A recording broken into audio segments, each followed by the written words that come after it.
Welcome to online classes. आज हम अपने ज्योग्राफी के चैप्टर यानी कि natural vegetation and wild life को रीड करने वाले हैं। ये इस चैप्टर का पहला वीडियो है। तो इस चैप्टर में हम नेचुरल वेजिटेशंस और वाइल्ड लाइफ की बात करने वाले हैं। तो एंड तक बने रहिएगा इस वीडियो के साथ ताकि आप हर पॉइंट को क्लियरली समझ सकें। तो चलिए स्टार्ट करते हैं अपना चैप्टर। तो अगर हम नेचुरल वेजिटेशन की बात करें तो अगर हम देखें तो इंडिया में जो है 47,000 प्लांट स्पीसीज हैं। देखो, नेचुरल वेजिटेशन का मतलब ही क्या होता है? प्लांट्स, ठीक है। वाइल्ड लाइफ मतलब एनिमल्स। तो आज हम प्लांट्स और एनिमल्स की बात करने वाले हैं कि नेचुरल जो प्लांट्स और एनिमल्स होते हैं उसमें इंडिया जो है वो उसके अंदर जो है कौन कौन से प्लांट्स आते हैं, या फिर कितने प्लांट्स आते हैं, कितने प्लांट के स्पीसीज आते हैं, कितने वाइल्ड लाइफ के स्पीसीज आते हैं, ठीक है, क्या उनके रिलीफ फीचर्स हैं, ये सभी हम इस चैप्टर में रीड करने वाले हैं।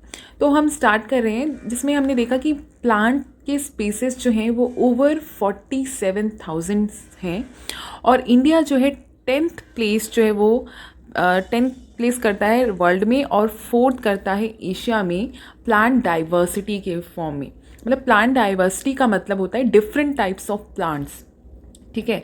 4th प्लेस पे जो है एशिया में है इंडिया, जहाँ पर बहुत सारी वैरायटीज़ की जो है प्लांट की स्पीसीज पाई जाती हैं, ठीक है। और ओवरऑल देखें तो 47,000 क्या है प्लांट स्पीसीज हैं।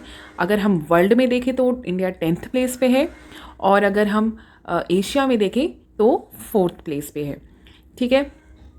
एंड इट इंक्लूड्स 15,000 और 6% of the total world flowering plants. और उसमें से अगर हम देखें तो 15,000 क्या है फ्लावरिंग प्लांट्स हैं, ठीक है।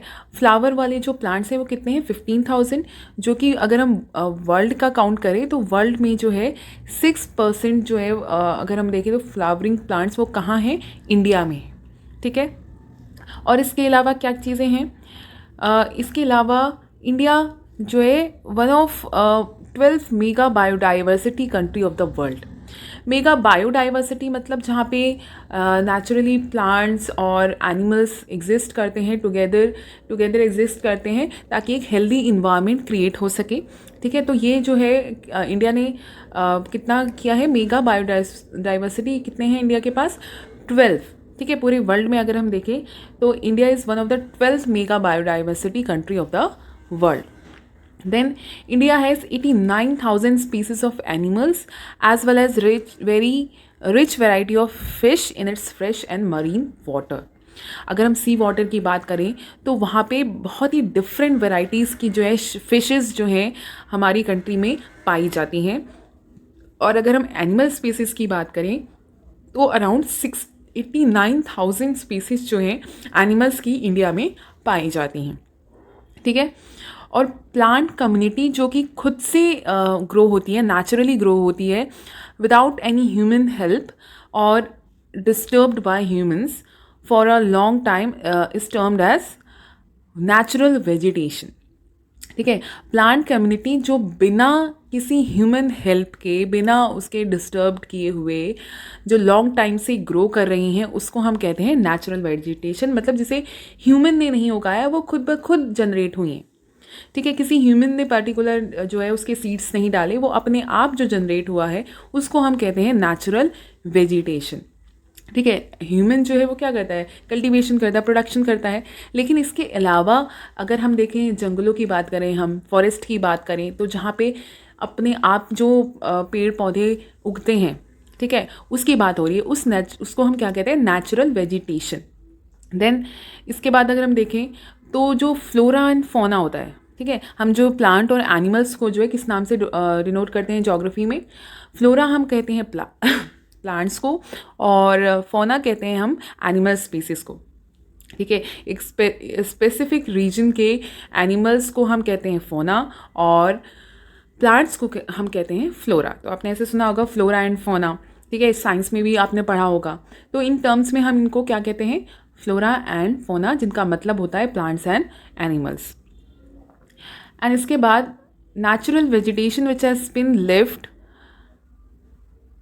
उसको हम क्या कहते हैं? जिसे ह्यूमन ने डिस्टर्ब नहीं किया, ठीक है, उसको हम वर्जिन वेजिटेशन भी कहते हैं। ठीक है, वो नेचुरल वेजिटेशन जिसे बहुत लॉन्ग टाइम से किसी भी ह्यूमन ने उसको जो है यूज़ नहीं किया या डिस्टर्ब नहीं किया, उसको हम कहेंगे वर्जिन वेजिटेशन, जिसे ह्यूमन ने नहीं उगाया है। ठीक है, सालों सालों से वो जो है खुद से ही जनरेट हो रही हैं, खुद से ही जो है वो बड़ी हो रही हैं। जो भी अगर हम फॉरेस्ट के प्लांट्स की बात करें, ठीक है, और नेचुरल वेजिटेशन की अगर हम बात करें, तो जो भी बहुत लॉन्ग टाइम से बिना ह्यूमन हेल्प के जो है जनरेट हो रही हैं, उसको हम कहते हैं वर्जिन वेजिटेशन। और इंडिया में जो है प्योरली जो इंडियन, अगर हम वर्जिन वेजिटेशन की बात करें इंडिया में, सिर्फ और सिर्फ इंडिया में, जो सिर्फ इंडिया में पाए जाएंगे और कहीं नहीं पाए जाएंगे, उसको हम कहते हैं एंडेमिक स्पीसीज। ठीक है, क्या कहेंगे? एंडेमिक स्पीसीज, जो सिर्फ और सिर्फ कहाँ पाए जाते हैं? इंडिया में, और कहीं नहीं पाए जाते। ठीक है, उसे हम कहेंगे एंडेमिक स्पीसीज। और जो इंडिया में भी हैं और बाहर कंट्रीज़ में भी पाए जाते हैं, उसको हम कहते हैं एग्जॉटिक प्लांट्स। मतलब बाहर के लोग जो आए या बाहर से उन प्लांट्स को लाया गया और यहाँ पे भी लगाया गया, तो उसको हम कहेंगे एग्जॉटिक प्लांट्स। और जो वर्जिन वेजिटेशन है, जो सिर्फ और सिर्फ इंडिया में पाया जाता है, उसको हम कहेंगे एंडेमिक स्पीसीज। ठीक है, अब ये भी जान लेते हैं भाई, हमने इतना कुछ जाना कि इंडिया में इतने सारे स्पीसीज हैं प्लांट्स और एनिमल्स के, और भी इससे ज़्यादा थे, बट अभी जो है lots of population and pollution have made worse condition in India, क्योंकि बहुत सारे प्लांट्स और एनिमल्स को भी जो है अपनी ह्यूमन नीड्स के लिए लोग मारते हैं। ठीक है, प्लांट्स को भी जो है कट करते हैं, क्योंकि प्लेस नहीं है रहने के लिए, तो पॉपुलेशन बढ़ती जा रही है, तो लोग ट्रीज़ काट रहे हैं और बिल्डिंग्स बना रहे हैं और इंडस्ट्रीज़ बना रहे हैं। तो जो हमारा इकोसिस्टम है वो इम्बैलेंस हो रहा है, जिसकी वजह से। लेकिन अगर हम बात करें, तो फिर भी हमारी कंट्री में अभी भी बहुत सारे प्लांट्स और एनिमल्स की स्पीसीज़ पाई जाती हैं, जो बाकी कंट्रीज़ में नहीं पाई जाती। तो अब हम बात कर लेते हैं इसके फैक्टर्स की। जो ये फ्लोरा यानी प्लांट और एनिमल्स के जो हम देखते हैं कि इतने सारे स्पीसीज़ पाए जाते हैं, इसका फैक्टर क्या है, कि किन फैक्टर्स की वजह से जो है ये अलग अलग जगह पे अलग अलग स्पीसीज़ पाए जाते हैं प्लांट्स और एनिमल्स के। ठीक है, जो प्लांट्स आपको मे बी डेजर्ट एरिया में मिलेगा, वो आपको कोस्टल एरिया में ना मिले। ठीक है, प्लेन एरिया पे ना मिले, प्लेट्यू रीजन पे ना मिले। तो हर जगह का, हर रीजन का अपना फीचर्स होते हैं। ठीक है, उन्हीं के बारे में हम डिस्कस करने वाले हैं। तो सबसे पहले हम रिलीफ फीचर यानी लैंडस्केप फीचर्स की बात कर लेते हैं। जो नेचर ऑफ लैंड होता है, वो बहुत ज़्यादा इन्फ्लुएंस करता है कि किस टाइप का वेजिटेशन होगा। ठीक है, जैसे माउंटेन्स हो गए, प्लेन्स हो गए, प्लेट्यूज हो गए, ड्राई एंड वेट रीजन्स हो गए। अलग अलग जगह पे हर, आप देखते हो प्लेन एरिया पे अलग लैंड होता है, और माउंटेन्स रीजन पे जो है अलग लैंड होता है, प्लेट्यू पे भी अलग होता है। ठीक है, तो हर जगह जो है लैंड का इन्फ्लुएंस बहुत ज़्यादा होता है वेजिटेशन के टाइप्स में। ठीक है, और इसके साथ साथ जो सॉइल है, ठीक है, सॉइल भी बहुत ज़्यादा इफ़ेक्टिव होता है, क्योंकि बिना सॉइल के तो कोई वेजिटेशन हम नहीं उगा सकते हैं, हम नहीं जनरेट कर सकते हैं। ठीक है, तो हर मतलब जैसे सैंडी सॉइल हो गया, डेलेटिक हो गया, और अदर टाइप्स ऑफ सॉइल्स जो पाए जाते हैं अलग अलग रीजन्स में, उसका भी इफ़ेक्ट होता है कि किस तरह का वेजिटेशन होगा। ठीक है, लैंड का हमने देख लिया कि लैंड जो है अलग अलग जगह पे अलग अलग तरह के होते हैं। कहीं पे माउंटेनियस रीजन होता है, कहीं पे प्लेन एरिया होता है। ठीक है, कुछ रिवर्स के पास वाले रीजन्स होते हैं, कहीं पे समुद्र है। ठीक है, कहीं पे ड्राई है, राजस्थान जैसे। अब वेट एरिया, कोस्टल एरियाज़ की अगर हम बात करें, ठीक है, तो ये सारे भी इफ़ेक्ट करते हैं हमारे किस चीज़ के लिए, नेचुरल वेजिटेशन के टाइप्स जो हैं डिफरेंट्स हो जाते हैं, जिसकी वजह से। और सॉइल्स भी जो हैं, जैसे सैंडी सॉइल हो गया, डेलेटिक सॉइल हो गया, ठीक है, रफ सॉइल हो गया, ये सारे सॉइल्स की वजह से भी जो है वेजिटेशन डिफरेंट टाइप्स के हो पाते हैं। अब हम बात कर लेते हैं क्लाइमेट की। तो क्लाइमेट की अगर हम बात करें, तो इसमें क्या आता है, टेम्परेचर तो बहुत बड़ी चीज़ है। अभी कहीं पे बहुत ज़्यादा लो टेम्परेचर होता है। ठीक है, जैसे आप माउंटेनियस रीजन्स में जाएंगे, ठीक है, हिली एरिया में जाएंगे, तो वहाँ का टेम्परेचर लो होता है। और अगर हम प्लेन एरिया की बात करें, तो वहाँ मीडियम मिलेगा। और वहीं आप अगर कोस्टल एरियाज़ में जाएंगे, तो वहाँ हाई टेम्परेचर मिलेगा। ठीक है। देन फोटो पीरियड, मतलब सनलाइट का जो कितना इफेक्ट होगा, प्रेसिपिटेशंस जो है, वहाँ का वेदर कंडीशन जो है किस तरीके का होगा, वो भी फैक्टर करता है एक नेचुरल वेजिटेशन के टाइप्स पे। ठीक है। और अगर हम बात करें character and extent of vegetation जो है वो किससे डिटरमाइन होता है, टेम्परेचर से, उसकी ह्यूमिडिटी से, ठीक है, कि एयर में कितनी ह्यूमिडिटी है, परसेप्शंस एंड प्रेसिपिटेशन और सॉइल के उससे। Then temperature, the vegetation type differ from tropical and subtropical and alpine region.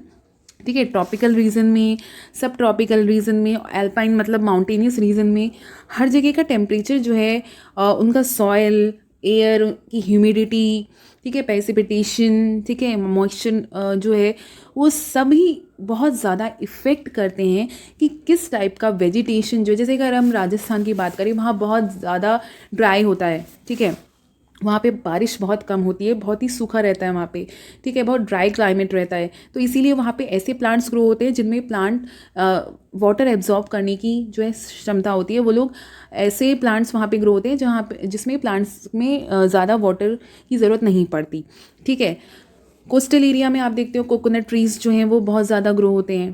ठीक है, क्योंकि वहाँ का जो पानी होता है वो थोड़ा खारा होता है, जो बहुत ही इफ़ेक्टिव होता है कोकोनट ट्रीज़ के लिए, बनानास के लिए।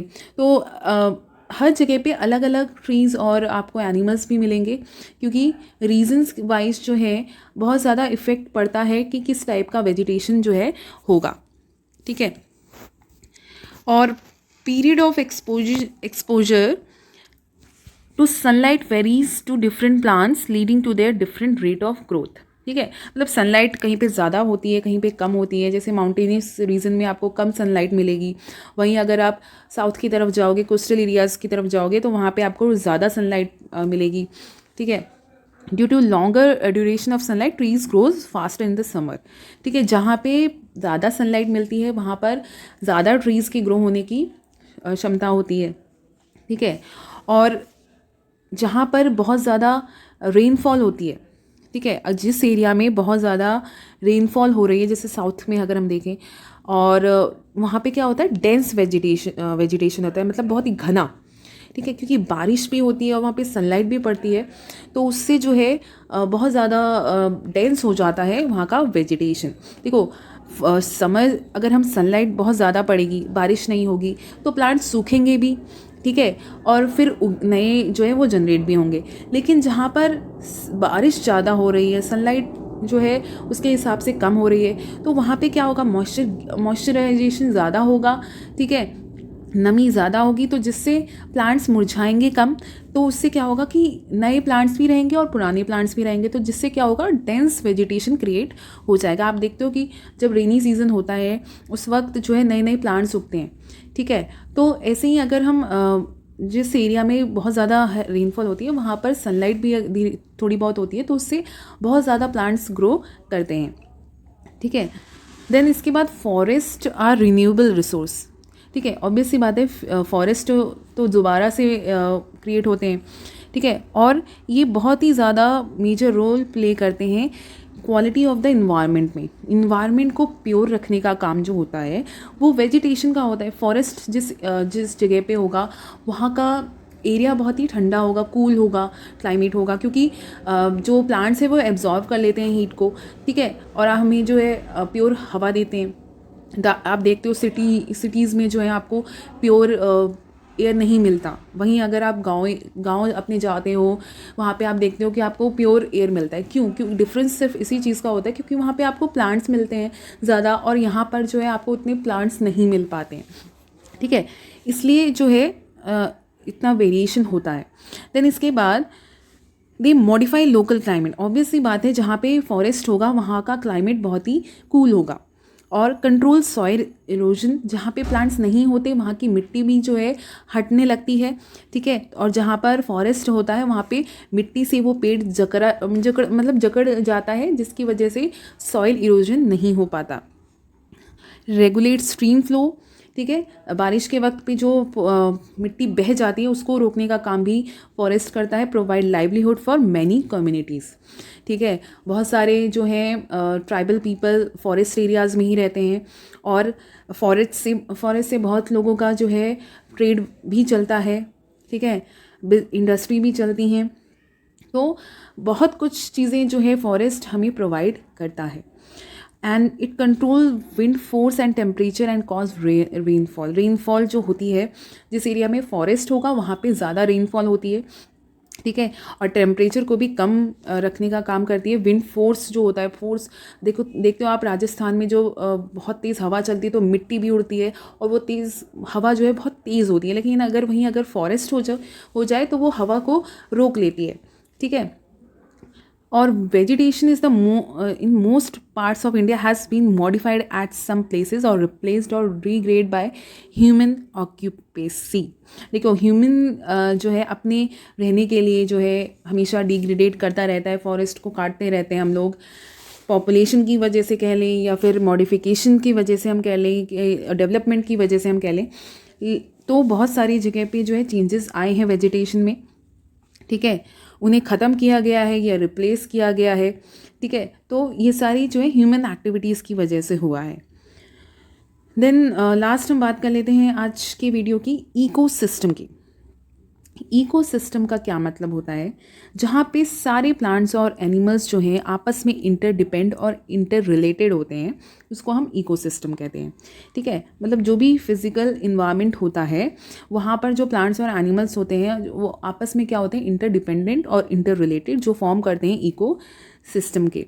और ह्यूमन बीइंग जो है वो बहुत इंटीग्रल पार्ट है इकोसिस्टम का, क्योंकि प्लांट्स और एनिमल्स दोनों की ज़रूरत जो है ह्यूमन को भी पड़ती है।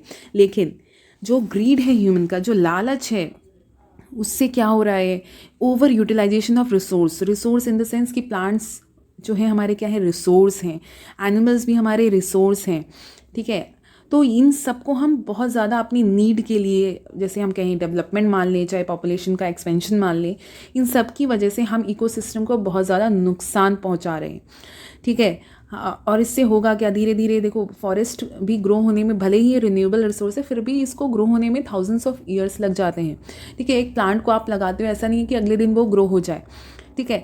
तो हर चीज़ को ग्रो होने में टाइम लगता है, लेकिन जिस तरीके से हम एक्सप्लॉइट कर रहे हैं रिसोर्सेज को, उससे क्या होता है कि इतनी जल्दी जनरेट नहीं हो पा रहा जितनी जल्दी हम उसका यूज़ कर रहे हैं। तो एक टाइम ऐसा भी आएगा जहाँ पर कुछ भी नहीं बचेगा और हम सरवाइव करने के लिए भी जो है हम भागते दौड़ते मिलेंगे कि हम कहाँ पे सरवाइव करें। अगर प्लांट्स और एनिमल्स नहीं रहेंगे तो हम ना ब्रीथ भी नहीं कर पाएंगे। अभी भी आप देखते हो कि बहुत सारी मेजर सिटीज़ में जो पॉल्यूशन है वो बढ़ता जा रहा है, लोग सांस भी नहीं ले पा रहे हैं सही से, क्योंकि वहाँ ट्रीज़ की कमी है, नेचुरल वेजिटेशन की कमी है, ठीक है। लोग जो है इंडस्ट्री सेटअप करते जा रहे हैं, बिल्डिंग्स बनाते जा रहे हैं, लेकिन प्लांट्स की फ़िक्र किसी को नहीं है, नेचुरल वेजिटेशन की फ़िक्र किसी को नहीं है। सिर्फ़ और सिर्फ अपने ग्रीड के लिए जो है ह्यूमन अपनी नेचुरल वेजिटेशन को और इन्वायरमेंट को, इकोसिस्टम को बहुत ज़्यादा हार्म पहुंचा रहा है। तो ये हमें सोचना चाहिए कि हम एजुकेटेड होकर भी जो है इस तरह का काम कर रहे हैं, तो अगर हम अपनी नीड के लिए उनको काट रहे हैं तो अपने ही सर्वाइवल के लिए हमें उनको लगाना भी चाहिए, ठीक है। जनरेट करने का काम भी हमें ही करना पड़ेगा, क्योंकि सेंस ऑफ ह्यूमर जो हम कहते हैं वो एनिमल्स में नहीं होता, प्लांट्स में नहीं होता, ह्यूमंस में होता है। तो अगर हम सेंस ऑफ ह्यूमर की बात कर रहे हैं तो हमारा ये कर्तव्य बनता है कि हम प्लांट्स लगाएं ज़्यादा से ज़्यादा, ठीक है, जिससे पॉल्यूशन फ्री इन्वायरमेंट हम जनरेट कर सकें, क्योंकि ये आज की नीड है, ठीक है। अगर आप एक पर्सन जो है, हर बंदा जो है एक एक ट्री भी लगाता है तो वो धीरे धीरे करोड़ों में कन्वर्ट हो जाएगा, लेकिन सोच बदलनी है। जब तक हम सोच नहीं बदलेंगे तब तक कुछ नहीं हो सकता। हम ये सोचते हैं कि हमें क्या पड़ी है, ठीक है, हम यही सोचते हैं कि हम क्यों करें, वाई वी। तो ये सोच ही तो बदलनी है। जब तक हम नहीं करेंगे तब तक कोई दूसरा भी नहीं करेगा। मे बी आप करें तो आपको देखकर 4 लोग और भी करें, ठीक है। और आप जो है वो फ्यूचर हैं इस इंडिया के, तो आपको ये काम करना चाहिए। बहुत सारे लोग जो है अपने बर्थडे पर जो है एक ट्री लगाते हैं, लेकिन सिर्फ ट्री लगा देने से नहीं होता, एक प्लांट को सिर्फ लगाने से नहीं होता, उसकी देखभाल भी करनी पड़ती है। ठीक है, तो जहाँ भी आपको मौका मिले, जिस जगह पे भी आप रहते हो, उसके आसपास जो है आपको कोशिश करनी चाहिए कि आप एक ट्री जो है अपने हर बर्थडे पर जो है वो लगाएं। ठीक है, इससे आपको जो है वो जैसे जैसे वो प्लांट ग्रो होगा, उसी तरीके से आपकी लाइफ में भी जो है आपको लगेगा कि आपकी भी लाइफ उसी तरीके से ग्रो हो रही है। ठीक है, क्योंकि एक तो वो प्लांट हमें जो है बहुत सारी चीज़ें देता है, साथ ही साथ हमें इन्वायरमेंट भी देता है, प्योर इन्वायरमेंट। और एक प्लांट जो है हम देखकर खुश होते हैं ना, जब उसमें फूल खिलते हैं या कोई फल खिलता है तो हमें अच्छा लगता है देख के। तो इसी तरीके से आपकी लाइफ में भी जो है ग्रोथ आएगी, अगर आप एक प्लांट जो है हर साल एक प्लांट जो है वो ग्रो करेंगे। तो ये तो मेरी एडवाइस थी, अगर आप लेना चाहें तो बहुत अच्छी बात है, अदरवाइज़ इट्स योर चॉइस। ठीक है, तो यहीं पे जो है इन्हीं अच्छी अच्छी बातों के साथ हम इस वीडियो को जो है ख़त्म करते हैं, और नेक्स्ट वीडियो में हम टाइप्स ऑफ वेजिटेशन की बात करने वाले हैं। तो आई होप कि आपको आज का वीडियो समझ में आया होगा, आज का चैप्टर आपका क्लियर हुआ होगा। इसमें बहुत ही अच्छा चैप्टर है, आपको वेजिटेशन, एनिमल्स की बातों के बारे में पता चला, और आप क्या कर सकते हैं ये भी आपको पता चला। ठीक है, तो अगर ये वीडियो पसंद आई हो, इसे लाइक करिए, और भले ही लाइक ना करें लेकिन प्लांट्स को लगाना बिल्कुल मत भूलिएगा। ठीक है, तो ऐसी अच्छी बातों को आगे भी सुनने के लिए आप मेरे चैनल को सब्सक्राइब करना भी बिल्कुल मत भूलिएगा। तो वेट करिए नेक्स्ट वीडियो का, जिसमें हम टाइप्स ऑफ वेजिटेशन की बात करने वाले हैं। Thank you.